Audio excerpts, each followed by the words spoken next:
Bonjour à tous. Alors, il y a eu une petite interruption dans le podcast parce que Ludivine et moi, on a passé 2 jours au lit. Bah quoi, comment on appelle ça? La crève, la grippe, le Covid. On ne sait plus maintenant. Aujourd'hui, on va pas non plus vraiment travailler ni rien, on va se reposer, mais j'aurais pas le moral si je fais pas une petite promenade après 2 jours couché au lit. Donc voilà, je vais la voix un petit peu, le nez encore un peu pris, la voix un petit peu prise aussi, mais ça devrait aller. Parce qu'aujourd'hui, je suis impatient de vous parler d'un réflexe très connu et en même temps méconnu. Il est très connu, il s'appelle le réflexe de Babinski. C'est un réflexe au niveau du pied. Tout le monde le connaît. Tout le monde le connaît pour la bonne raison que les pédiatres le testent systématiquement à la naissance chez le bébé. On en reparle dans un instant. Mais en IMP, grâce aux travaux de Suzanne Colson, qui est une sage-femme, on a découvert que ce réflexe a une fonction qui a été inconnue jusque maintenant, c'est que le réflexe de Babinski, ce réflexe du pied, est un réflexe d'allaitement. Ça, c'est une grosse surprise. Et que donc, il va y avoir un rapport entre le pied et la langue, et le réflexe de succion. Donc voilà, c'était un petit peu les surprises liées à ce réflexe pour nous inciter à écouter la suite du podcast. Mais décrivons d'abord ce réflexe et prenons les choses dans l'ordre. Quand on stimule le bord externe du pied d'un bébé, de talon vers orteil, le pied du bébé va aller vers l'intérieur, il va mettre ses orteils. On dit orteil, on ne dit pas doigt de pied. On n'a pas des orteils de main, nous disent les podologues. Tu n'as pas des orteils de main, tu n'as pas des doigts de pied. Alors les doigts, c'est pour les mains. Il n'y a pas les doigts de main, les doigts de pied. Et les orteils, c'est pour les pieds. Alors il y a les orteils qui se mettent en éventail. Et le gros orteil, qu'on appelle l'hallux, il fait une élévation lente et majestueuse. C'est assez très beau à voir, parce que les orteils se mettent dans un bel éventail. Et vraiment, on voit un mouvement très caractéristique du gros orteil. Et puis, ce que nous, on décrit en IMP, qui n'est pas décrit dans les livres de pédiatrie, c'est qu'en fait, il y a 2 choses qui se passent. 2 choses que nous, on décrit, qui n'est pas décrite, et qui est majeure.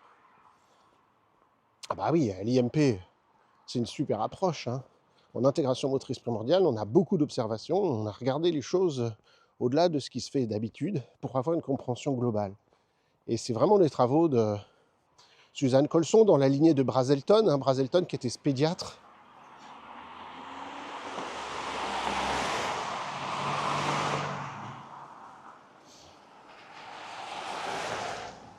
Brazelton, qui est le premier pédiatre américain qui a regardé les enfants, non pas sur une table d'examen, mais dans les bras de leur mère, et qui met en place une échelle d'évaluation des comportements du bébé. Mais avant, on faisait ça sur une table d'examen, comme ça, isolée, donc on disait, et on voyait n'importe quoi, et on interprétait n'importe comment les pleurs du bébé, ses mouvements, ses comportements, etc. Et Brazelton a remis ça dans une globalité avec la mère, et qui a changé toute notre vision du bébé. Et Suzanne Colson, dans la continuité de Brazelton, en appliquant les mêmes principes aux tout petits, à l'allaitement, etc.,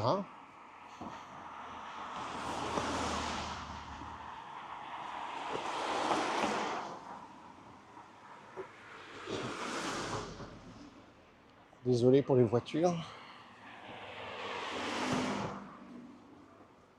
Suzanne Colson, elle a découvert des tas de choses sur les réflexes. Elle a complètement indépendamment de tout ce qui se fait chez Mazgutova, chez nous, chez Peter Black, etc. Elle, juste en tant que sage-femme, ancienne infirmière, elle connaît les réflexes archaïques tels que décrits en pédiatrie, et elle a vu que quand le bébé tétait, quand on mettait le bébé au sein, il allait exprimer ses réflexes de telle ou telle manière. Elle a dit, tiens, on dirait que dans certains cas, les réflexes archaïques viennent contrecarrer, entre guillemets, l'allaitement, et dans d'autres cas, ils allaient soutenir l'allaitement. Et dans certains cas, la manière dont on tenait le bébé, dont il était porté, allait soutenir les réflexes d'une certaine manière ou d'une autre manière, d'une matière qui avait l'air positive ou négative. bonnes ou pas bonnes pour aider à l'allaitement. Et après, elle a tiré plein de conclusions géniales et elle a créé son approche qui s'appelle le BN, Biological Nurturing. On dit allaitement instinctif en français, son livre s'appelle l'allaitement instinctif. Et nous, on a contacté Suzanne Colson parce qu'elle avait sorti un article dans un journal médical sur l'expression des réflexes par rapport à l'allaitement. Et quelqu'un, je crois que, pas sûr, mais je crois que c'est Perrine, professeur d'IMP, qui a attiré mon attention là-dessus, qui a dit Paul, il y a un article, je pense que ça devrait t'intéresser. Et ça m'a carrément hyper intéressé. Et on a osé contacter Suzanne Colson, lui dire que nous on travaillait sur les réflexes, on a créé un lien et on lui a demandé d'organiser une formation. Et du coup, elle a organisé ses premières formations chez nous. Puis après, il a pris tellement goût qu'elle a organisé ça partout. C'était vraiment génial. Et elle a écrit son livre qu'on a eu l'honneur de publier et qui marche très bien, l'allaitement instinctif, qui est un livre que je recommande à toute personne qui s'intéresse aux réflexes. Hein. Et pourquoi je vous parle de Suzanne Colson? Parce qu'elle a mis en évidence déjà le rôle des réflexes pendant l'allaitement et plein de choses que personne n'avait vues avant. Et nous, en IMP, le fait d'avoir cette vision-là nous permet de comprendre les fonctions de tas de réflexes qui ne sont pas expliquées dans des tas d'autres approches réflexes. Donc en travaillant avec Suzanne, on a une compréhension renouvelée du rôle des réflexes et de comment ils fonctionnent. Et en particulier, justement, ce fameux réflexe de Babinski. Ce réflexe de Babinski, c'est un réflexe, on pourrait dire, du pied. Et donc, j'allais dire qu'on regarde les choses différemment. C'est parce que, on s'aperçoit qu'on décrit en médecine que c'est un réflexe au niveau du pied, de la cheville, des orteils. Mais en réalité, si on regarde, on va voir plusieurs choses. On va voir que le pied, quand il va aller vers l'intérieur dans son mouvement caractéristique, va aussi créer une flexion du genou et une rotation de hanche. Ça, ce n'est pas décrit dans les livres médicaux. Mais vous allez voir, c'est systématique. J'ai fait une vidéo sur le sujet qui est disponible quelque part si vous cherchez réflexe de Babinski sur, je pense, réflexe.org. Dans la barre de recherche, vous tapez Babinski. On peut voir une vidéo de moi sur, je crois que c'est ma petite fille. Et on voit très bien le mouvement de la cheville. Et puis, j'ai fait une vidéo de quelqu'un qui a le réflexe positif, donc présent, une personne adulte, et vous allez le voir. Et vous allez voir une autre chose, c'est qu'en fait, quand on stimule le pied, un des pieds du bébé, ou de la personne qui a le réflexe toujours maintenu, résiduel, eh bien, vous allez voir que ça se manifeste sur les deux pieds, deux chevilles, deux genoux, deux hanches. Et donc, ce qu'on dit en IMP, c'est que ce réflexe, c'est pas juste un réflexe du pied, c'est un réflexe de tout le membre inférieur, et je devrais dire les membres inférieurs, parce que c'est systématiquement bilatéral. À chaque fois que le pied du bébé est stimulé, à chaque fois qu'il va être allaité, à chaque fois qu'il va être porté, ça va stimuler tout son membre inférieur via le schème de Babinski. Donc c'est hyper important parce que ça veut dire qu'il fait une petite gym orteil, cheville, genou, hanche, avec rotation de hanche dans un sens puis dans l'autre sens, rotation de cheville dans un sens puis dans l'autre sens, des dizaines, des centaines de fois par jour. Donc il mobilise, il l'active via ce schème. C'est pour ça qu'on dit que c'est un patron, un schème. Il va activer via ce schème son membre inférieur encore et encore dans des rotations, dans des flexions, dans des extensions, des orteils jusqu'à la hanche pour en préparer tous les mouvements qu'il va devoir utiliser pour ramper, faire du quatre pattes et puis ensuite être debout. Donc c'est pas juste un réflexe du pied. Nous, en tout cas, c'est ce qu'on soutient.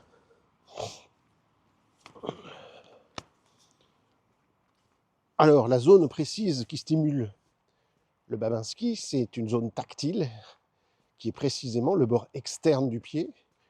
Et pour le déclencher, on va aller de talon vers orteil. Alors ça, c'est la théorie qu'on voit très bien chez les gens plus grands. Hein, c'est spécifiquement là qu'on déclenche le réflexe. Cela étant dit, chez un tout petit bébé, vous touchez n'importe où sous le pied, ça déclenche du Babinski, que ce soit du haut vers le bas ou n'importe comment. Son pied est hypersensible quand il est tout petit au Babinski. Plus tard, il faudra vraiment faire cette gestuelle précise du talon vers orteil sur le bord externe du pied. Donc ce réflexe, il est présent dès la naissance, quasiment. Vous savez bien, les pédiatres vont le tester à J2, à J3. Voilà, ils vont... Voilà. Et on le voit de 1 à 2 ans. Il perdure 1 à 2 ans. Et quelquefois, on le voit encore actif 2, 3 ans. J'ai tendance à dire que plus un enfant a été correctement stimulé, moins on lui a mis de chaussures, plus il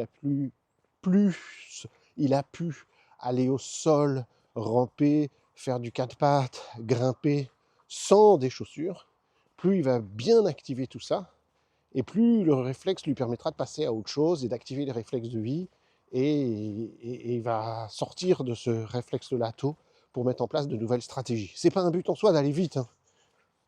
Mais aujourd'hui, comme il y a des enfants qui vont avoir des chaussures très tôt, qui vont plus avoir de sensation au niveau du pied, hein, les chaussures c'est comme des carcans pour les orteils, ben, ça va entraîner toute la cascade pieds, chevilles, genoux, hanches qui va être moins stimulée. Donc comme je l'ai dit, c'est un réflexe majeur pour la réaptation. Vous imaginez un bébé sur le ventre, quand le bébé est sur le ventre et qu'il doit ramper, il doit ramener son pied vers, redresser sa jambe, faire une flexion de toute la jambe. Donc son genou va monter vers son périnée, en quelque sorte, le pied va glisser le long de l'autre jambe jusqu'au genou, et là les orteils vont se mettre en contact avec le sol, utiliser le Babinski pour pousser la jambe et avancer. C'est-à-dire qu'à chaque mouvement de réaptation que fait le bébé, il pousse dans son Babinski. Et on le voit, un enfant qui n'a pas le Babinski bien équilibré, bien fonctionnel, et on le voit souvent malheureusement de nos jours, eh bien, le bébé ne va pas ramper. Il va pas passer par l'étape de la réaptation qui est tellement majeure pour son développement psychomoteur. J'ai envie de dire, comme chacun sait. Donc c'est majeur parce que la réaptation, c'est déjà du mouvement croisé. Alors nous, on a travaillé, on a échangé avec des sages-femmes et qui sont venues se former chez nous et qui nous ont dit à quel point, évidemment, elles ne savaient pas tout ce qu'on enseigne sur le réflexe, et donc elles ont été très très contentes d'apprendre toutes ces choses sur le réflexe qu'on enseigne. Mais elles ont pu après, évidemment, pendant les naissances, voir l'expression des réflexes dans le corps du bébé, y compris pendant la naissance elle-même. Et il y a des sages-femmes qui nous ont dit, c'est dingue, on voit vraiment le Babinski s'activer, comme si le bébé s'extrayait du ventre de sa mère, poussé avec tout le schème du réflexe de Babinski. Et quand ensuite on va mettre le bébé sur le ventre de la maman, il va là aussi prendre appui sur le ventre de la mère, depuis son Babinski, en utilisant son réflexe de Babinski, réflexe spinal de Galland, réflexe spinal de Pérez, et d'autres réflexes pour s'installer sur le ventre de la mère, pour pouvoir se pousser sur le ventre de la mère et faire une sorte de simili-répétition jusqu'au sein, et là d'utiliser tous ces réflexes des pieds, du dos, du cou, etc., pour se stabiliser et de pouvoir téter correctement sa maman au sein. Donc évidemment, ce réflexe, il est présent au moment de la naissance, et puis il va rester présent pendant longtemps, jusqu'à temps que l'enfant maîtrise la réaptation, puis le quatre pattes. Alors dans le quatre pattes, ça c'est majeur, il y a une phase de quatre pattes qu'on appelle le six pattes, c'est Nikitin qui disait ça. C'est une phase où le bébé a évidemment les 2 mains au sol, ça fait 2 pattes, les 2 genoux au sol, ça fait 4 pattes, et les pieds en flexion dite dorsale, donc les pieds en flexion dorsale, et donc les orteils vont être au sol. Et dans un premier temps, le bébé va se propulser et va avoir plus de stabilité si ses orteils sont au sol. Donc il fait du 6 pattes avant de faire du 4 pattes. Donc ça c'est majeur. Désolé.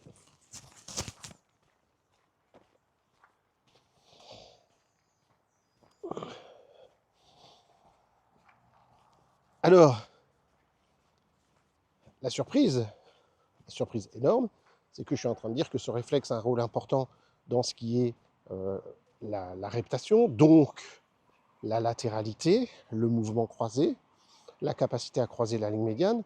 Et donc ce qui va être très intéressant, et Mazubutova le disait elle-même, ça va avoir un impact plus tard sur les capacités d'apprentissage, puisqu'on sait très bien que le fait de croiser la ligne médiane petit, de faire de la réaptation et du quatre pattes, met en place les mouvements croisés, la latéralisation croisée, œil, main, pied, oreille, yeux, et va permettre plus tard une plus grande facilité au niveau de la lecture, de l'écriture, de la compréhension, même de la créativité, puisque je suis plus en même d'utiliser mes 2 côtés, mes 2 hémisphères cérébraux, etc. Mais la surprise, Et je pense qu'il y a qu'en IMP qu'on a l'explication, c'est que Mazgutova le disait, hein, c'est pas nous qui l'avons découvert, mais Mazgutova le disait, elle avait constaté que les enfants qui avaient un Babinski non intégré avaient aussi souvent des difficultés au niveau langagier, des difficultés langagières, prise de parole, allant parfois jusqu'au bégaiement. Et ça, on ne comprenait pas, c'est juste une constatation.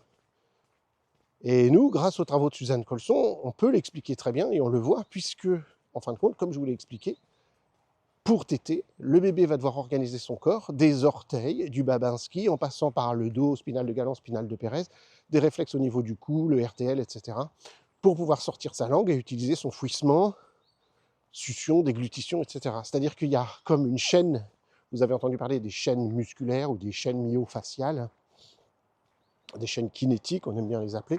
Il y a des chaînes d'organisation motrice dans le corps, mais avec des connexions anatomiques qui, dans ce cas précis, vont aller du pied à la langue. Ah, on vient de dire le langage. Il est évident, bon, en tout cas, il est évident pour nous, que si le schème qui organise la posture, là on va dire des pieds à la langue, c'est-à-dire que pour organiser sa langue, il faut que le bébé puisse utiliser son pied correctement et son dos, etc. Et bien, chez les enfants qui ont des difficultés langagières, la grande surprise, c'est que, et moi je l'ai constaté dans mon cabinet, il a fallu du temps pour que j'accepte ça. Ça semble tellement fou. Et bien, les enfants qui m'ont été envoyés par des orthophonistes ou autres qui avaient des difficultés langagières de type j'ose pas prendre la parole, je m'exprime difficilement, je bégaye, etc. Et on constate quasi systématiquement une présence, donc une non-intégration du réflexe de Babinski. Mais évidemment, ce qui nous intéresse encore plus, c'est qu'une fois qu'on a travaillé le réflexe de Babinski, qu'on l'a équilibré, qu'on l'a intégré, eh bien, on a une amélioration au niveau de l'expression, au niveau du langage. Et les orthophonistes nous disent qu'à partir de ce moment-là, la rééducation se fait comme sur un toboggan. Voilà, facilement, beaucoup plus facilement. Donc ça, c'est la grande surprise. Et je sais que Mazgutova nous l'avait dit pendant les formations que c'était lié au langage, mais moi, il m'a fallu des années pour que j'accepte ça. C'est-à-dire que j'ai un parent qui vient avec un enfant, on me dit il a des troubles langagiers et tout, et que je dise ouais, ok, on va travailler ceci, cela, et puis d'aller travailler les pieds. Vous imaginez la surprise du parent qui ont vu des orthophonistes, qui ont vu des psychologues, qui ont fait des tas d'exercices pour faire parler l'enfant correctement, et puis moi je dis ouais, on va aller travailler les pieds, regardez.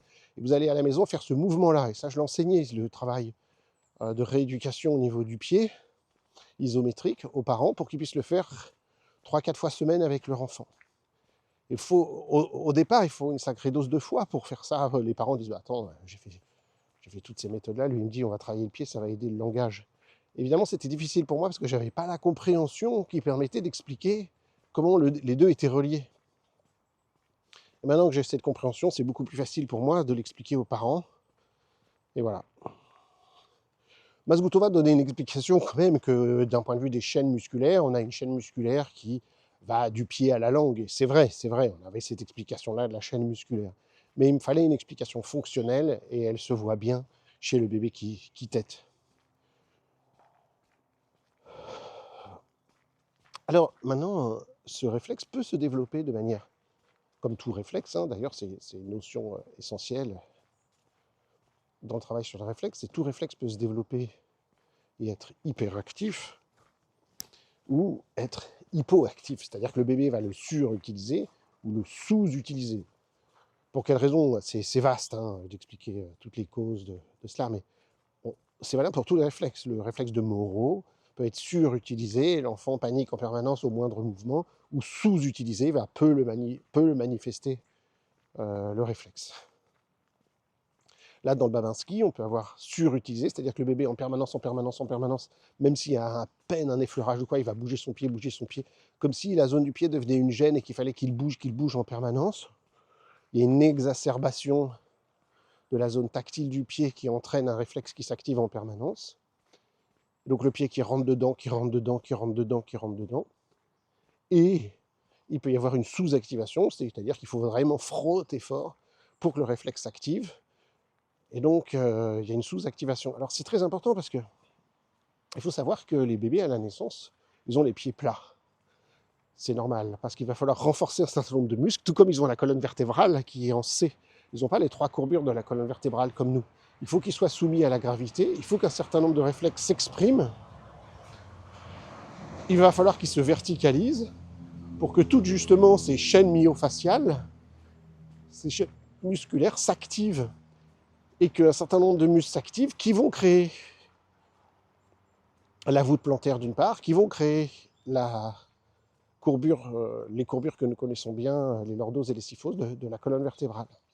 Donc il faut qu'ils soient soumis à la gravité et qu'ils développent ces réflexes d'extension pour ça. Et le Babinski, pour nous, est responsable de ça. C'est-à-dire que le Babinski va ramener le pied vers l'intérieur et va muscler, va activer les muscles qui doivent créer la courbure de la voûte plantaire. Si, on le voit souvent, hein, si le réflexe de Babinski est hyperactif, il va y avoir trop de courbure, on va avoir trop le pied qui va rentrer en dedans et on va avoir ce que les podologues appellent un pied creux. Vous imaginez l'inverse, si le réflexe a été sous-utilisé, donc le pied n'est pas allé assez en dedans, il n'y a pas eu assez cette musculature qui est activée, et donc on aura tendance à avoir le pied plat. Donc ça, c'est une chose très importante. Nous, ce qu'on aime faire, c'est regarder l'usure des chaussures. Si les chaussures sont plus usées sur le bord externe ou le bord interne, peut nous indiquer une hyper ou une hypoactivation du réflexe. Il n'y a pas de raison que le bord externe ou interne de vos chaussures ou de celles de vos enfants soit plus usé. Et parfois, on voit même des gens, des enfants surtout, qui marchent carrément sur le bord externe des pieds ou qui ont les genoux qui rentrent en dedans, hein, qui vont même se toucher et qui vont marcher donc en appuyant plus sur l'intérieur, bord interne des chaussures. Dans presque tous les cas de figure, on peut le relier à un réflexe de Babinski, qu'on dira donc non intégré, hypo ou hyperactif. Donc ça, c'est absolument majeur, parce que vous imaginez bien que ça va affecter toute la posture. Si la cheville est déséquilibrée, les genoux sont déséquilibrés, les hanches sont déséquilibrées avec trop de rotation interne ou externe, et la colonne, et comme c'est souvent en déséquilibre entre droite et gauche, ça va aussi avoir une énorme influence sur toutes les réactions pardon, de la colonne vertébrale. Bon, Mazgutova, elle dit comme... Non, c'est pas Mazgutova qui dit ça, c'est nous qui disons ça. C'est pas de Mazgutova que je l'ai appris, c'est de Cathy Bauman que je l'ai appris et d'autres gens avant ça, l'importance de marcher pieds nus, du minimalisme. Sous nos pieds, alors vous savez très bien que nos pieds sont très sensibles, on adore les massages des pieds. Et une raison à ça, si on adore les massages des pieds, c'est parce qu'il y a énormément de capteurs dits, des capteurs tactiles, des capteurs proprioceptifs au niveau des pieds, ils sont très innervés. Est-ce que vous connaissez la proprioception? Vous savez ce que c'est que la proprioception, hein? La proprioception, c'est la capacité qu'on a de percevoir notre corps et que, si vous pouvez faire l'expérience avec moi, si vous fermez vos yeux, et je vais vous demander avec votre index droit de toucher le bout de votre nez. Vous avez les yeux fermés et vous allez toucher le bout de votre nez avec votre index droit. Si votre proprioception est bien fonctionnelle, étalonnée, sans problème, vous ne vous mettez pas le doigt dans l'œil, vous mettez le doigt sur le bout du nez. C'est grâce à votre sens proprioceptif, c'est la perception de votre corps dans l'espace. C'est un sens, au même titre que la vue, l'odorat, le toucher et le goût, le sens proprioceptif. Alors, différentes zones du corps sont innervées différemment en propriocepteurs, c'est-à-dire qu'il y a des zones qui donnent plus d'informations à notre système nerveux que d'autres. Sauf erreur de ma part, je crois que la zone proprioceptive est de loin la plus élevée du corps, c'est la langue, la mâchoire. Vous comprenez les petits mouvements d'une subtilité infime de la langue pour pouvoir parler, de la mâchoire qui est quand même une articulation qui est la seule articulation qui peut bouger dans toutes les directions de l'espace, avant, arrière, droite, gauche, haut, bas.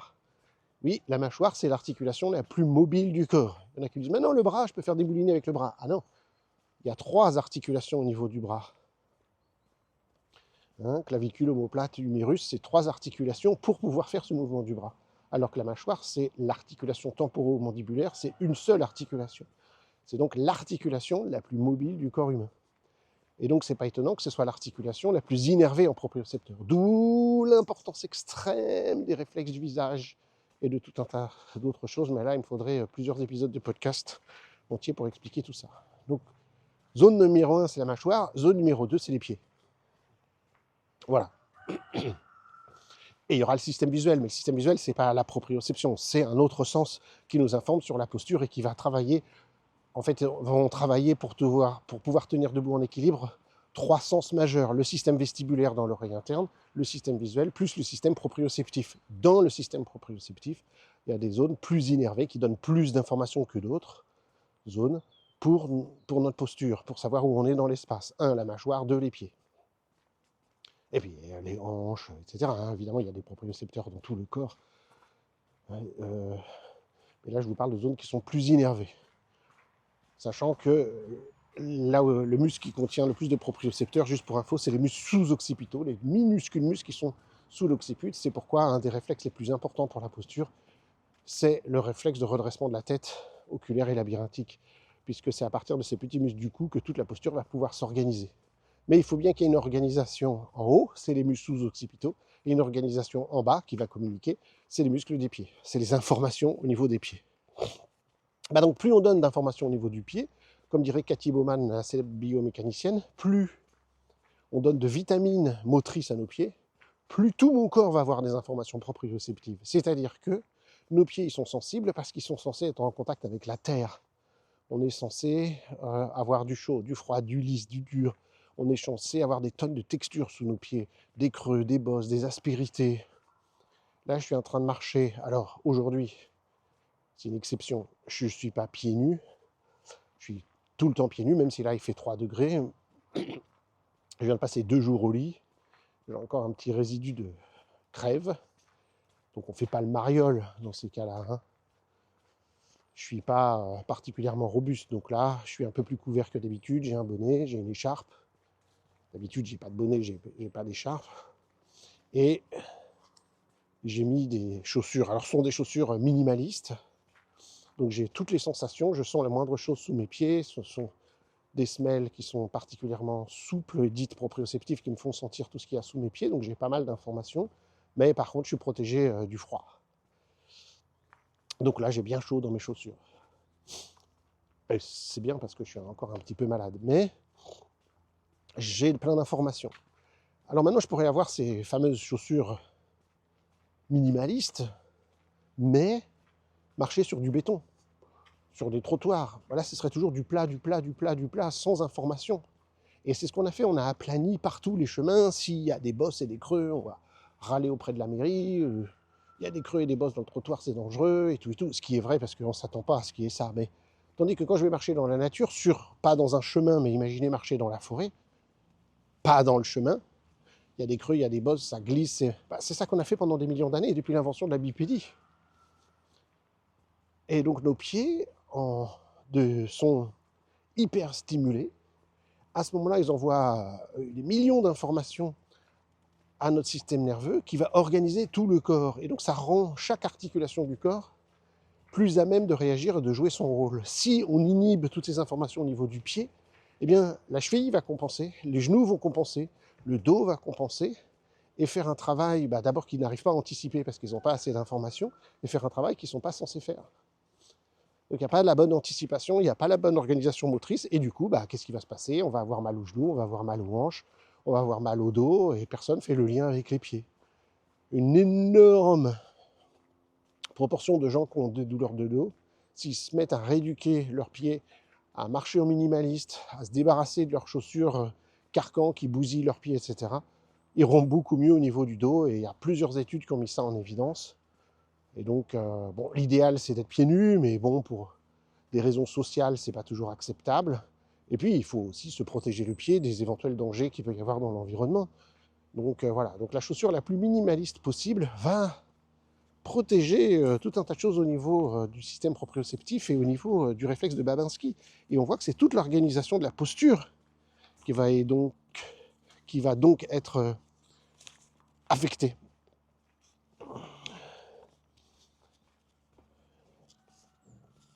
Alors, avant d'aller plus loin et de résumer un peu tout ce que j'ai dit, je voudrais quand même, désolé, excusez-moi,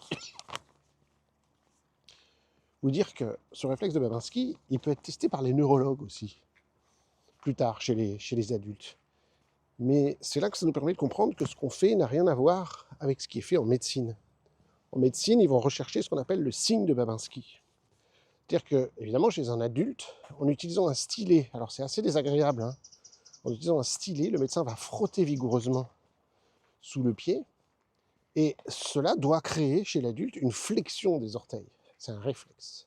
Si au contraire, c'est le Babinski qui s'active, c'est souvent, c'est ce que les médecins appellent le signe de Babinski, et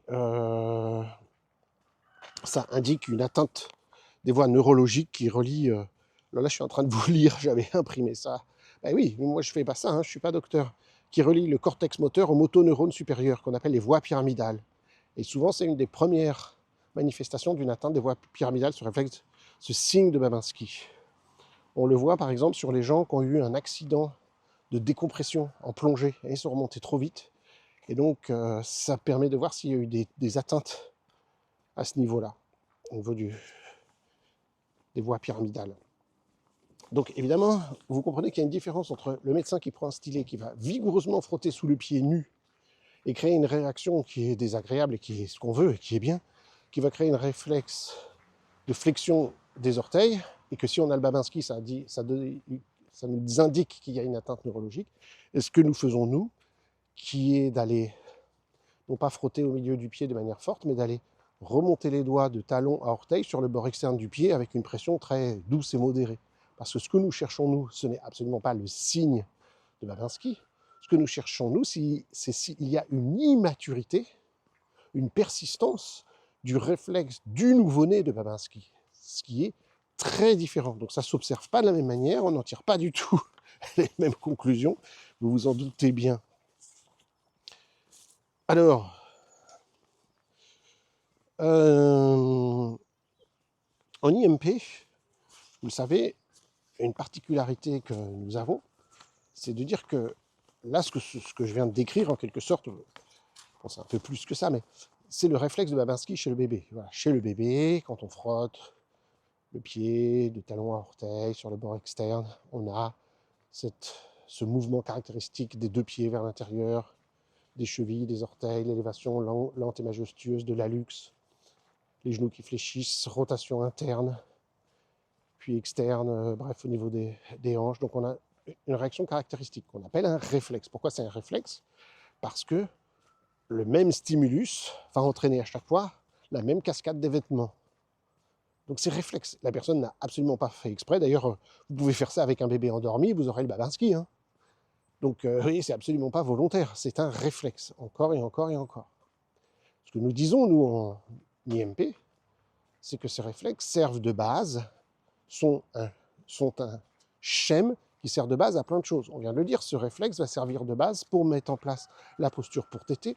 Ce réflexe sert de base pour ramper, mais la répétition entraîne le mouvement croisé qui favorise la mise en place du langage, de la latéralisation et de tout un tas de choses. Donc ce réflexe, c'est un schème, c'est un patron. Ce patron, il a une incidence évidemment au niveau corporel, au niveau cognitif et au niveau émotionnel. Alors si on reprend un tout petit peu, au niveau corporel, on comprend bien que c'est ma capacité à être bien enraciné, à développer la voûte plantaire, à favoriser une bonne répartition du poids du corps sur les deux pieds, des bons appuis, un bon déroulé du pied lors de la marche. Bah oui, le Babinski s'active de talon vers orteil. Quand je marche, je déroule mon pied de talon vers orteil. Et à ce moment-là, ça va entraîner, dès que mon talon touche le sol et au fur et à mesure qu'il avance, un déploiement des orteils pour que mes orteils puissent bien rentrer en contact avec le sol et me propulser vers l'avant. C'est comme ça que ça fonctionne de manière réflexe chez le bébé. La voûte plantaire va se former progressivement et moi, en tant qu'adulte, j'ai plus besoin du réflexe. Ça va faire toute une cascade d'événements qui se fait tout seul. Pour autant que je n'ai pas des chaussures qui m'empêchent tout ça. Ma chaussure est rigide, je n'ai pas de bon déroulé du pied. Ma chaussure est, comme presque 90% des chaussures, ou 99% des chaussures, serrées devant, fermées devant, étroites devant et en pointe. Eh bien, donc mes orteils ne peuvent pas se déployer dans la largeur au moment du déroulé du pied. Donc il va empêcher la bonne expression du réflexe et donc ma posture va morfler. Donc ça participe à une bonne posture bien alignée, une bonne démarche contre-latérale et donc croisée, plein de choses. Voilà, au niveau enracinement, gravité, stabilité, parce que évidemment, ce réflexe de Babinski va devoir laisser place à des réflexes de vie. Des réflexes de vie qui s'organisent pour mettre ma posture en place. Et là, c'est ce qu'on appelle la gravité, la stabilité, l'équilibre, etc. Et donc, ces réflexes ne pourront pas bien se mettre en place, ces réflexes de vie, si ce réflexe-là n'a pas bien joué son rôle. Vous voyez, ça crée toute une cascade d'événements. Voilà. Ça, c'est ce qui se passe au niveau corporel. Mais on va dire, au niveau cognitif, il se passe des choses. Bah oui. Si le bébé est capable d'organiser sa posture, pour utiliser sa langue, pour faire des mouvements croisés, pour se propulser et avancer, ce schème à la base qui est moteur me permet de me propulser et va me permettre de mieux m'exprimer dans le monde, d'avancer dans le monde, d'utiliser ma langue pour parler, donc réellement de m'exprimer. Donc au niveau cognitif, on aime bien dire que c'est un réflexe lié à l'expression. Parce que ça a activé ma latéralité et donc croisement de la ligne médiane et donc ça influe sur les compétences d'apprentissage, parce que ça travaillait la langue et donc le développement du langage, ma capacité d'une certaine manière grâce à mon Babinski d'être plus stable et d'avancer, d'aller de l'avant. Donc avancer, aller de l'avant, c'est s'exprimer dans le monde. Et au niveau émotionnel, bah oui, puisque un Babinski bien développé fait que je suis stable, enraciné plus tard, solide et capable d'avancer, eh bien ça va me donner de la confiance en moi, capacité d'aller de l'avant, me sens stable, capacité à m'exprimer, et donc évidemment tout ça a un impact sur ma sphère émotionnelle de confiance en soi. Vous voyez pourquoi c'est génial de connaître les schèmes et les réflexes, aussi bien pour le kinésithérapeute et le podologue qui va s'intéresser à cet aspect posture, que pour l'enseignant, l'orthophoniste qui va s'intéresser à cet aspect expression, langue, langage, etc., que pour le psychothérapeute, puisque un Babinski peut être en lien avec la confiance en soi, l'expression de soi, se sentir stable, aller de l'avant dans la vie. Donc c'est génial de connaître ça, quel que soit notre métier. Les schèmes, enfin les réflexes ne sont pas des réflexes, ça n'existe pas. Les réflexes sont la base de schèmes cognitivo-émotionnello-moteurs. Alors évidemment, vous savez que l'ordre, c'est d'abord moteur, donc on doit dire des schèmes somato, donc ça veut dire corporel, cognitivo, émotionnel, voilà. Mais bon, ce mot ne devrait pas exister puisque tout est interconnecté, ça devrait être logique pour nous, que c'est une seule et même chose.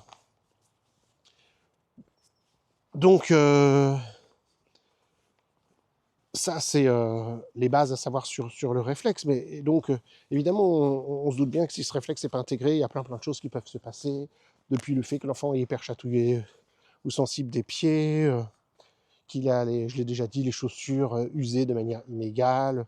Alors souvent aussi, c'est important parce que, je vous ai dit, c'est lié à la langue. Et on va retrouver plus souvent que d'autres chez les enfants qui sont dits respirateurs buccaux.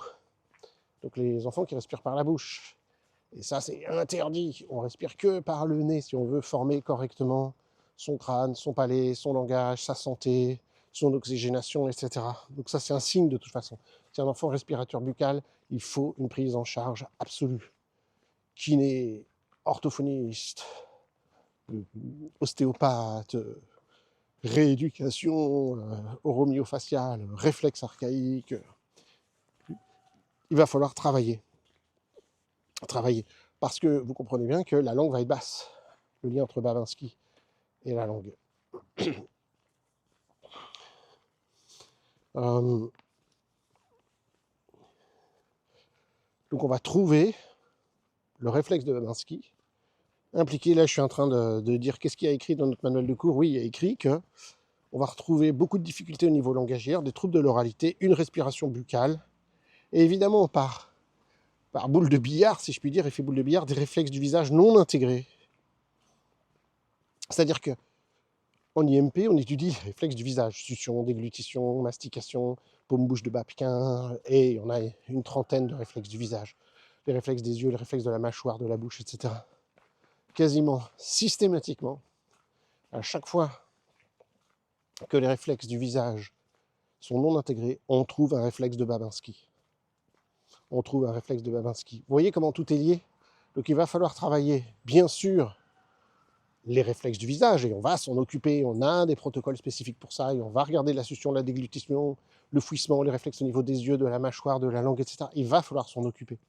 On enseigne ça dans le cours la kinésphère. Mais il va falloir regarder s'il y a le Babinski et s'en occuper du Babinski. Parce que c'est un peu toute la chaîne musculaire, pied, langue, qu'il va falloir travailler.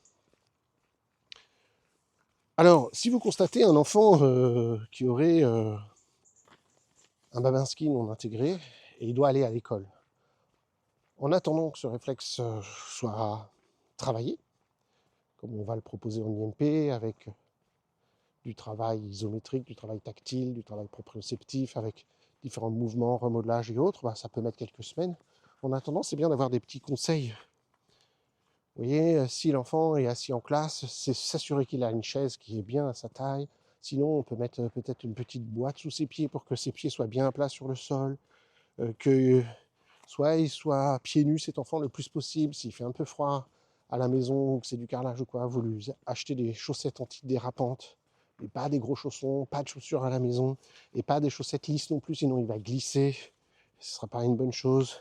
Le plus on peut aller dehors et marcher sur de la terre, des cailloux, de l'herbe, du sable, des creux, des bosses, des pentes, des côtes, des machins, des trucs, le mieux ça va être pour lui. Et le plus vous avez fait ça dans la petite enfance, le mieux c'est. En IMP, on enseigne des réintégrations tactiles au niveau du pied, des sortes de massages du pied. Faites les massages des pieds avec votre enfant. Utilisez les techniques d'intégration tactile du pied qu'on enseigne en IMP. Vous pouvez retrouver sur notre chaîne YouTube Le Plaisir d'Apprendre. Vous tapez dans la barre de recherche liée à notre chaîne YouTube, vous tapez pied ou intégration tactile du pied. Vous allez trouver une petite procédure qui dure 6-7 minutes, même pas, qui est super bien pour réintégrer le pied, utiliser ça régulièrement. On peut faire des automassages du pied avec une balle, se masser le pied sur une balle de tennis, il ne faut pas que ce soit trop dur non plus. Nous, on a développé des balles spécifiques qu'on vend. Là, pour ça, utiliser les balles alpha ou bêta, les petites ou les moyennes, mais pas les grosses, ça ne marchera pas les gamma. Voilà, des petits conseils qu'on peut donner. Alors, dans tous les podcasts précédents, j'explique les schèmes un peu synergistes et antagonistes. Je pense que c'est intéressant d'avoir cette notion-là. Il faut comprendre que le réflexe de Babinski, il va aussi intervenir dans la mise en place future du bon réflexe de protection. Le réflexe de protection, c'est un des réflexes les plus importants au niveau postural. Il faut imaginer que pour tenir debout sans faire d'effort, quand vous êtes juste debout comme ça, sans faire d'effort, vous allez juste utiliser 10% du tonus d'un certain nombre de muscles. En commençant par, si on va de bas en haut, vous allez utiliser 10% du tonus des solaires, 10% du tonus à peu près des ischio-jambiers, des paravertébraux, et des sternocléidomastoïdiens devant, parce que si ça tire derrière, vous allez tomber en arrière, et donc pour rééquilibrer devant, avec le poids de la tête, on utilise les sternocléidomastoïdiens. Et le réflexe de protection, il a une partie qui est un peu méconnue, qui est la partie du pied, qui est en lien avec toute la voûte plantaire, et qui est justement, ce réflexe de protection, est justement là, au niveau du pied, du côté de la voûte plantaire. C'est-à-dire que c'est très intéressant. Parce que le Babinski, c'est une stimulation de talon à orteil sur le bord externe du pied. Et le réflexe de protection va faire que... Enfin, la mise en place du Babinski va faire qu'on met bien en place la voûte plantaire, et c'est au niveau de la voûte plantaire qu'il y a le réflexe de protection. Alors, il y a le réflexe de protection, mais aussi un autre qui s'appelle le réflexe d'allongement croisé. Qu'est-ce que c'est? Je vous ai dit qu'on est censé marcher pieds nus. Ah, oui, et c'est ce qu'on a fait pendant des millions d'années. Mais, des centaines de milliers d'années. Mais bon, la bipédie a à peu près 2,6 millions d'années. Je peux dire des bêtises comme ça de tête, mais en tout cas plus d'un million d'années largement. 2 millions d'années, plus que ça. Je vais marcher sur des choses qui sont potentiellement dangereuses pour mon pied. Des silex, des épines, des tas de choses qui peuvent faire mal au pied. Donc il y a des tas de réflexes de protection au niveau du pied qui fait qu'à un moment où mon pied rentre en contact, je mets en place soit un système de protection du pied pour ne pas me blesser le pied, soit un système de protection de la marche et de la posture pour pas que je tombe. Donc pour ça, il y a le réflexe de protection et le réflexe d'allongement croisé. Alors là, évidemment, il y aura des épisodes de podcast pour expliquer ces deux réflexes-là, donc je ne vais pas le faire maintenant. Mais évidemment, tout ça fonctionne en synergie avec le fait qu'on a bien mis en place le Babinski. Donc ça va dans le même sens. Et évidemment, le Babinski va entraîner la reptation, mais la fameuse reptation de Bauer. La reptation de Bauer, c'est cette reptation du bébé qu'on voit sur le corps de sa mère. C'est-à-dire quand on place le bébé sur le corps de sa mère dès la naissance, et que l'on soutient ses petits pieds, c'est-à-dire, et en fait, il n'y a pas à dire qu'il faut le faire, la mère spontanément va mettre un bras pour envelopper son tout petit bébé, et ce bras va aller passer sous les pieds du bébé. Et souvent, elle met ses petits pieds dans sa main à elle. Et donc, spontanément, qu'est-ce que va faire le bébé? Il va pousser sur la main, ça s'appelle le réflexe de reptation de Bauer, B-A-U-E-R, et il va faire un mouvement de simili-reptation. Pourquoi je dis simili? Parce qu'il va avancer en poussant sur les pieds, et si on regarde bien, et donc des travaux ont mis ça en évidence, quand il va pousser sur pied droit, il va avancer l'épaule gauche, donc il a déjà le mouvement croisé de reptation. Alors pourquoi simili? Parce que c'est pas la vraie reptation, bras, jambes opposés, c'est pas un truc évident de reptation, c'est que il va pousser sur ses petits pieds, avancer l'épaule opposée, faire un petit mouvement en utilisant son réflexe de Babinski, d'avancer d'un côté et de l'autre. C'est très intéressant. Je suis pas sûr là, je suis en train de dire il avance l'épaule opposée, c'est peut-être l'épaule du même côté. Il fait une reptation, elle est peut-être homolatérale ou croisée, il faut que je vérifie là, désolé, je dis peut-être une bêtise, je veux pas qu'on retienne ça contre moi, mais c'est pour ça qu'on dit simili-reptation. En tout cas, il va avancer. Il va avancer en utilisant Babinski, spinal de Galant, et il va avancer pour aller vers le sein et pouvoir utiliser sa langue pour téter, son réflexe de succion, etc. Donc vous voyez, le réflexe de reptation de Bauer, l'allongement croisé, le réflexe de protection dans la partie pied vont aider la mise en place du Babinski. Le Babinski va aider la mise en place de ces réflexes-là. Ça fonctionne en synergie. En revanche, et là, c'est là où il y a une double information intéressante, on va avoir, et là on comprend très bien, l'agrippement plantaire qui est antagoniste. Oui, le Babinski, il fait quoi? Vous vous rappelez que pour tout réflexe qui va dans un sens, il y a forcément un réflexe qui fait l'opposé. S'il n'y avait pas quelque chose qui fait l'opposé, bah, le corps ne connaîtrait qu'un mouvement dans une direction, et on serait handicapé, puisqu'on ne peut pas faire le mouvement opposé. Donc forcément, si dans le corps d'un bébé, il y a quelque chose qui l'amène dans une direction, et quelque chose qui va l'amener dans la direction inverse, ce qu'on appelle l'antagoniste. C'est valable pour les muscles, c'est valable pour le réflexe. Donc si j'ai, c'est le cas du Babinski, un réflexe qui fait une extension des orteils, je vais avoir obligatoirement un réflexe qui fait une flexion des orteils. Ce réflexe existe, ça s'appelle le réflexe d'agrippement plantaire. Si vous touchez un bébé, un nouveau-né, vous touchez sous ses orteils, la région du pied qui est juste sous ses orteils, le bébé va replier ses orteils sur votre doigt et agripper littéralement votre doigt de la même manière que si vous le mettez le doigt votre doigt à la base de ses doigts dans sa paume de la main, il va agripper votre doigt. Ce qui est amusant mais compréhensible, puisqu'on était quadrupèdes il y a des millions d'années, justement, eh bien, c'est que ce réflexe d'agrippement, et ça c'est logique si on pense à notre évolution, où on est descendu des arbres et on était arboricole avant, eh bien, c'est qu'on a un agrippement de la main et du pied qui apparaît au même moment dans le développement embryonnaire. Agrippement de la main et agrippement plantaire apparaît au même moment dans le vue embryonnaire. Donc c'est passionnant de savoir ça. Et donc, évidemment, parfois, je peux avoir du mal à intégrer mon réflexe de Babinski parce que je n'ai pas assez de réflexe d'agrippement plantaire ou trop d'agrippement plantaire. Évidemment, ça marche dans les deux sens. Et vice-versa. Autrement dit, j'ai besoin d'un bon couple Babinski-agrippement plantaire. Donc nous, en IMP, il va falloir impérativement qu'on regarde les deux. Ce qui est amusant, c'est que la partie qu'on appelle diversification, c'est-à-dire qu'on fait un remodelage avec quelqu'un au niveau du Babinski, on fait un certain nombre de stimulations, puis après on fait une diversification.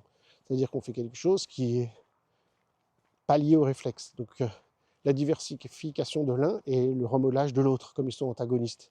Donc ça veut dire que quand on apprend le remodelage du Babinski, la dernière phase, c'est le début du remodelage de l'agrippement, et vice-versa. Et donc évidemment, il y a une complémentarité énorme. Flexion, extension des orteils.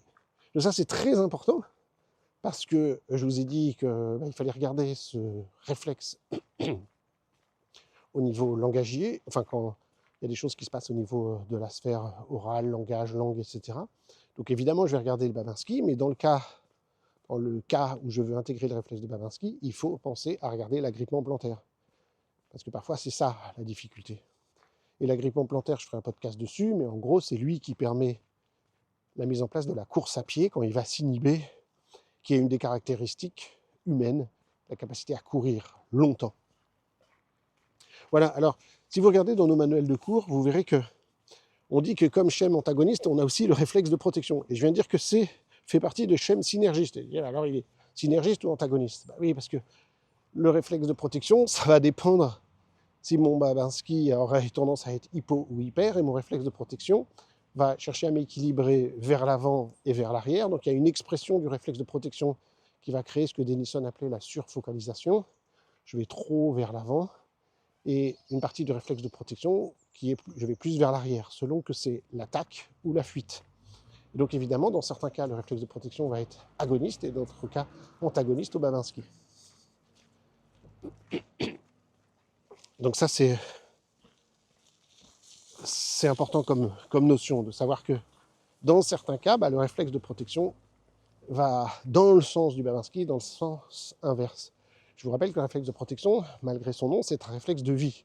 Il est toujours là avec 10% en permanence pour me tenir debout, mais dès que je perçois un danger, là je fais vraiment le parallèle avec la neuroception qui a été définie par Stephen Porges, le créateur de la théorie polyvagale, où il dit que mon cerveau, il est toujours sur le qui-vive au niveau des yeux, au niveau des oreilles, pour percevoir un danger. C'est comme un sens toujours actif, qu'il y a des neurones dans mes yeux, des neurones dans mes oreilles, qui sont toujours actifs pour percevoir un danger. C'est la neuroception.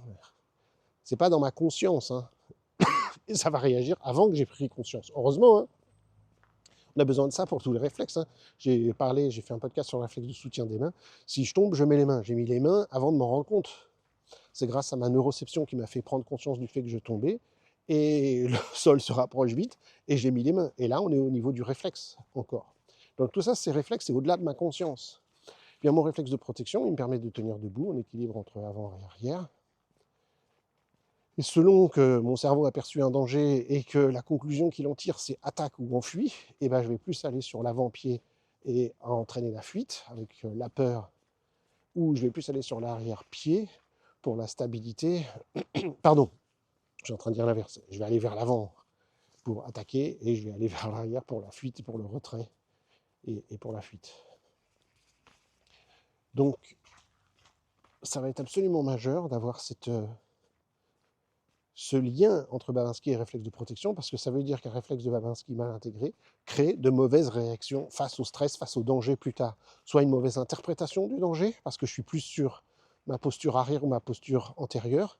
Donc ça va au niveau postural entraîner un schéma plus, comme aurait dit Thomas Hanna, qui a écrit Le mythe du vieillissement, un schéma plus de feu réflexe feu rouge, ou un schéma plus de réflexe feu vert. Donc avec une propension à plus de protection dans un sens ou protection dans l'autre sens. Donc vous voyez comment un simple, entre guillemets, réflexe du pied a un impact. C'est logique, hein, qu'un simple réflexe du pied a un impact sur toute la posture, puisque la posture va s'organiser de haut en bas et de bas en haut. Et comment on dit bon pied, bon oeil, et sauf que nous, en IMP, on dit, oui, évidemment, bon pied, bon oeil, parce qu'au niveau de la posture, l'œil et le pied sont ensemble, mais dans ce cas précis du Babinski, on dit bon pied, bonne langue. Voilà, sur cette petite boutade, je clôture ce podcast. Mais j'espère que vous comprenez que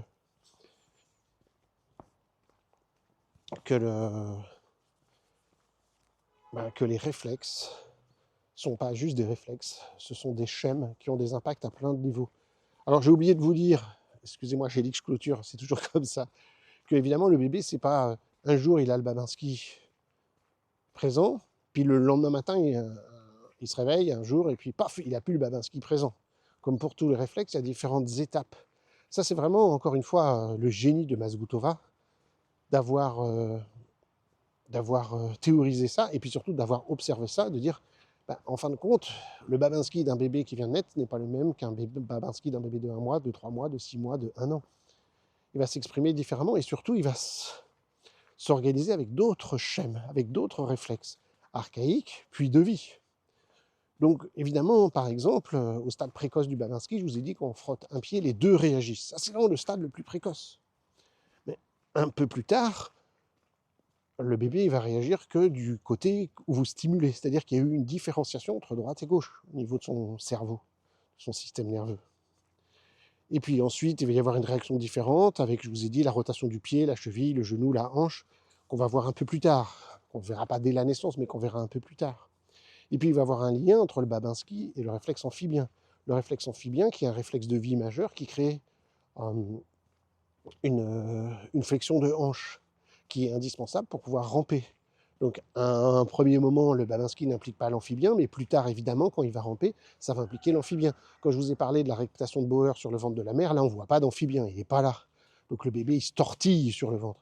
Plus tard, 9 mois plus tard, là, le bébé, quand il va ramper, il aura une élévation de la hanche due à son réflexe amphibien. Et puis évidemment, c'est pareil. L'allongement croisé n'est pas présent, donc c'est-à-dire la différenciation entre jambe droite, jambe gauche, et ça va se mettre en place progressivement. Et donc il va y avoir le fait que quand un Babinski s'active d'un côté et amène une flexion de jambe, ça va créer une extension de jambe de l'autre côté. Et puis ensuite, c'est lié à la réputation. Et puis ensuite, il va intégrer ça dans la marche. Quand il va faire ses premiers pas, son Babinski va se transformer. Et quand il va courir encore 1 an plus tard, à 2 ans, ça va changer là aussi. Pourquoi ?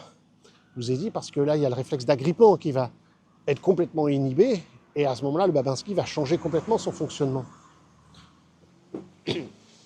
Et voilà, et c'est tout. Et ensuite, on arrive à la marche où je suis capable de faire des mouvements croisés vers l'avant, vers l'arrière, sur le côté, etc. Donc il faut comprendre qu'un schème ne s'intègre pas du jour au lendemain, j'ai Babinski, puis le lendemain, j'ai plus Babinski. Il va y avoir ce qu'on appelle une intégration dans l'ensemble de la motricité du corps. Une organisation globale dans la motricité du corps. C'est ça qui est intéressant. C'est pourquoi nous, en UMP, on n'aime pas dire inhibition des réflexes. Inhibition des réflexes, ça voudrait dire, je prends le réflexe de Babinski, je vois quelqu'un qui a, admettons, qui est grand convoi, il a 10 ans, il vient me voir parce qu'il a des difficultés d'apprentissage ou langagière ou je sais pas quoi. Je dis, présence d'Ababinski. Dans beaucoup de méthodes, et on le voit beaucoup sur les réseaux sociaux, il faut l'inhiber. Alors on fait une technique magique sur le pied en général, donc on est vraiment dans le symptomatique, mais bon, ça peut aller bien. Et puis, juste après, on montre, le pied bouge plus quand on fait la stimulation du Babinski. On a inhibé le réflexe. Alors je vais vous dire, il y a une manière très facile d'inhiber le réflexe. Vous pouvez saturer le pied en information sensorielle. Vous frottez le pied. 1 minute après, vous remontrez le test du Babinski, vous ne voyez plus rien. Le corps a été saturé, il ne réagit plus. D'ailleurs, c'est souvent ce qui se passe chez les bébés. C'est-à-dire chez les bébés, par exemple, je l'ai évoqué dans le réflexe spinal de Pérez que j'ai fait dans un podcast précédent, il faut attendre 1 minute environ pour pouvoir le redéclencher chez un bébé. Si vous avez un bébé qui vient de naître, vous faites le test, l'observation du réflexe spinal de Pérez, vous le voyez fort, vous recommencez immédiatement, vous ne voyez plus rien. Le corps a eu tellement d'informations, il sature, le système nerveux dit stop, j'ai eu une information, laisse-moi réagir, il faut attendre au moins 1 minute pour pouvoir le redéclencher.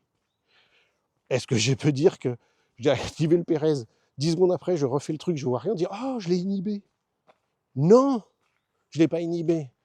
Il y a une saturation qui fait que le système nerveux a besoin d'une pause pour pouvoir reprendre plus tard et se remettre prêt dans ses starting blocks pour être reprêt à une nouvelle stimulation. Donc il faut une certaine pause. Si je prends le Babinski, je frotte sur le pied, je fais de la magie comme ça. On voit bien ça dans les publicités. Après on dit regardez, je refais le test, on ne voit plus rien. J'ai inhibé le réflexe. Oui. On recommence demain, on recommence après-demain. On regarde ce qui se passe, est-ce que ça a vraiment été intégré? Vous voyez la différence entre inhiber, c'est j'éteins une réaction. Je veux inhiber une réaction. Oui, en sursaturant, j'inhibe. Et on s'en moque de l'inhibition. Le bébé ne cherche pas à inhiber son réflexe, il cherche à l'intégrer dans l'ensemble de sa motricité. Ça veut dire quoi? Ça veut dire qu'il veut intégrer ce réflexe pour qu'il fonctionne en cohérence, en synergie ou en antagonisme avec les réflexes archaïques dans un premier temps, puis ensuite l'intégrer dans la motricité du corps, c'est-à-dire des réflexes de vie, des réflexes posturaux. Là, ça a tout son sens. Oui, parce que ça veut dire qu'il a fallu, d'une part, que je m'occupe des autres réflexes archaïques qui fonctionnent ici avec le Babinski, que j'ai cité, et il va falloir que les réflexes de vie associés, comme le réflexe de protection, gravité, équilibre, stabilité, réflexe de redressement de la tête, aient pris le relais. Si je ne m'occupe pas de tout ça, et si je ne m'assure pas de tout ça, vous pouvez être sûr que la grande magie que vous avez vue sur Instagram ou TikTok ou quoi, ne durera que le temps de la vidéo pour Instagram, TikTok, etc. D'autant plus que ce que vous voyez, ça a toujours été fait à des stagiaires qui ont payé et qui veulent que ça aille mieux et qui sont à fond dans le truc. et non pas des clients qui sont au cabinet, qui ont une souffrance, qui ont une demande et qui s'en moquent, et qui s'en moquent que ça fonctionne ou pas. Enfin, ils veulent que ça fonctionne, mais ils s'en moquent de la technique. Et ils ne sont pas dans la croyance de votre technique. Vous voyez où je veux en venir? C'est que, je répète ça toujours, c'est comme le sport, ou c'est comme la bonne posture. Vous voyez, une bonne posture, et il ne s'agit pas de faire un truc magique, je ne sais pas, le long de votre colonne vertébrale, et puis hop, vous aurez une bonne posture. Non, la posture, c'est le résultat de l'équation qui fait que je bouge, je marche, je nage, je soulève des poids, des kettlebells, je fais des élastiques, je fais du vélo, je joue avec mes enfants, et qui fait que voilà, je ne suis pas assis 10 heures par jour sur une chaise. Et c'est ce qui fait que j'aurai une bonne posture. Je sais qu'on est dans un monde où on veut de la facilité. Encore une fois, vous pouvez faire toute la magie que vous voulez avec un gourou ou quoi que ce soit. Si vous continuez à avoir des mauvaises chaussures, si vous ne marchez pas, si vous occupez pas de vos pieds, si vous êtes assis toute la journée, je suis désolé, ça ne marchera pas. Les gens disent, mais pendant combien de temps je dois faire ça? Tant que tu es vivant, il faut faire ça. Par exemple, manger. Quand est-ce que j'arrête de manger? J'ai plus besoin de manger, j'ai suffisamment mangé. Bon, on pourrait tous s'arrêter, la plupart d'entre nous, pendant plein de jours de manger, ça irait encore bien vu qu'on est en surpoids. Mais au-delà de ça, à un moment donné, tant que tu es vivant, il faut manger. Sinon, la vie va s'arrêter. À quel moment je peux arrêter de respirer? Il faut comprendre que ça vous fait rigoler que je dis à quel moment je peux arrêter de respirer jusqu'à la fin de mes jours. Ça y est, je suis bien oxygéné, ça fait 50 ans que je respire. Ça fait 50 ans que je mange, quand est-ce que je m'arrête? Quand est-ce que je m'arrête de bouger? C'est la même réponse. Et c'est pour ça que vous m'entendez un peu tousser ou me moucher ou quoi, veuillez m'en excuser.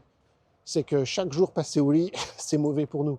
Et je sais que le fait de prendre de l'air, le fait de bouger, ça va être meilleur pour mon moral, ça va être meilleur pour ma guérison. Mais je me suis bien couvert, j'ai une écharpe, j'ai un bonnet, j'ai une capuche par-dessus mon bonnet. C'est très rare, j'ai une paire de chaussures minimalistes avec des chaussettes. Voilà, parce que je sais que tant que je suis vivant, j'ai besoin de marcher, j'ai besoin de bouger. Et j'ai besoin de continuer à faire en sorte que mes schèmes sensory, moteur, appelez ça comme vous voulez, cognitivo-posturaux, émotionnels, soient activés. À quel moment j'arrête de respirer par le nez et j'utilise plus ma langue? Là, je vais arrêter ma langue. Alors, pour me reposer, vous voyez l'idée? Toute ma vie, c'est ça qui est chouette. Et puis des fois, c'est le moral, hein, il faut se pousser un petit peu. Allez, vas-y. C'est pour ça qu'il faut avoir créé des habitudes. Si je n'avais pas créé une habitude depuis 2 mois de vous faire le podcast tous les jours, je ne serais pas allé aujourd'hui. Mais je me sens redevable de cette habitude que j'ai créée. Donc je vous remercie d'être là, grâce à vous. Je suis en train de faire ma promenade.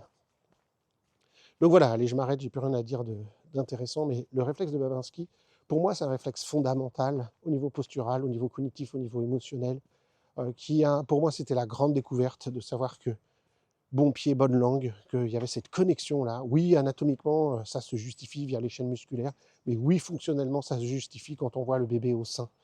Et pour moi, ça, c'est énorme.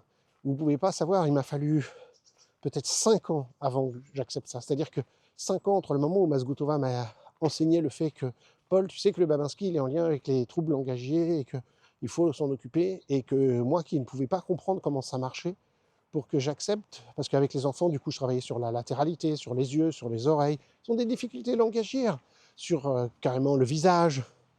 Pas le pied quand même, pas le pied.